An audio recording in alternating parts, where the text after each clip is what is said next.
Dental implants வந்து உடனே பண்ண முடியுமா டாக்டர், இதில் லேட்டஸ்ட் டெக்னாலஜி என்ன, உடனே பண்ண முடியுமா அப்படின்னு நிறைய சப்ஸ்கிரைபர்ஸ் கேட்டிருக்காங்க. டென்டல் இம்ப்ளான்ட் எதுக்கு செய்கிறோம்? பேஷண்ட்ஸுக்கு பல்லு இல்லை, ஸோ அதனால் கடிக்க முடியல, அதனால வந்து ஒழுங்காக சாப்பிட முடியல, பேசுகிறதுக்கு கஷ்டமாக இருக்குது, சிரிக்கிறதுக்கு கஷ்டமாக இருக்குது. இதை சரி செய்கிறதுக்கு தான் டென்டல் இம்ப்ளான்ட் செய்கிறோம். ஸோ டிப்பிக்கலாக டயக்னோசிஸ்ன்னு பார்த்தீங்கன்னா முன்னெல்லாம் வந்து வெறும் எக்ஸ்ரே எடுத்துகிட்டே இம்ப்ளான்ட் செய்கிற மாதிரி இருக்கும். இப்போ எக்ஸ்ரே மட்டும் கிடையாது, பேஷண்ட்டோட ஃபோட்டோகிராஃப் எடுத்து இன்ட்ராஓரல் ஸ்கேன் எடுக்கிறோம். இன்ட்ராஓரல் ஸ்கேனில் என்ன தெரியும்?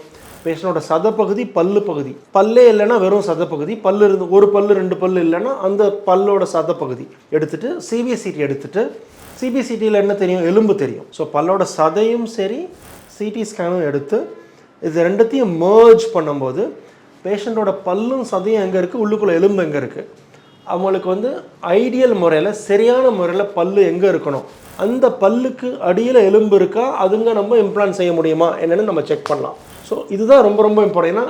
ஏன்னா பேஷண்ட் வந்து நம்ம பல்லுக்காக தானே வராங்க. ஸோ அந்த பல்லு வந்து ஒழுங்கான முறையில் பல்லு கொடுக்க முடியுமான்னு வந்து இது ரெண்டுத்தையும் மர்ஜ் பண்ணி பார்க்கும்போது நமக்கு தெரியும்.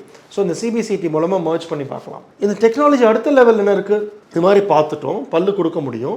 இந்த நம்ம ஆனால் கம்ப்யூட்டரில் பார்த்ததை வந்து சர்ஜரியாக செய்யணும்னா ஒரு சர்ஜிக்கல் கைடு மூலமாக நம்ம கம்ப்யூட்டரில் எப்படி பிளான் பண்ணோமோ அந்த பிளான் பண்ணதை வந்து எக்ஸிக்யூட் பண்ண முடியும் சர்ஜிக்கல் கைடு மூலமாக. இது ஒரு இன்னொரு ஸ்டெப் என்னென்னா நேவிகேஷன் சர்ஜரின்னு பேர். நேவிகேஷன் சர்ஜரின்னு என்ன? ரியல் டைமாக நம்ம பேஷண்ட்டோட சதை ப்ளஸ் எலும்பு வந்து கம்ப்யூட்டர் ஸ்க்ரீனில் பார்த்து நம்ம ஆக்சுவலாக வந்து சர்ஜரி பண்ணும்போது அந்த சர்ஜரி வந்து நம்ம எலும்புக்குள்ளே எந்த இடத்துல அந்த ட்ரில் போகுதுன்னு நம்ம கம்ப்யூட்டர் ஸ்க்ரீனில் பார்க்க முடியும். இது next level of sophistication and டெக்னாலஜின்னு பார்த்தீங்கன்னா நேவிகேஷன் சர்ஜரி. ஸோ இந்த ட்ரீட்மெண்ட் பிளானிங் அண்ட் டெலிவரியில் அந்த அக்யூரசி ஆஃப் இம்ப்ளான்ட் பிளேஸ்மெண்ட்டில் இதெல்லாம் தான் அட்வான்ஸ்மெண்ட்ஸ்.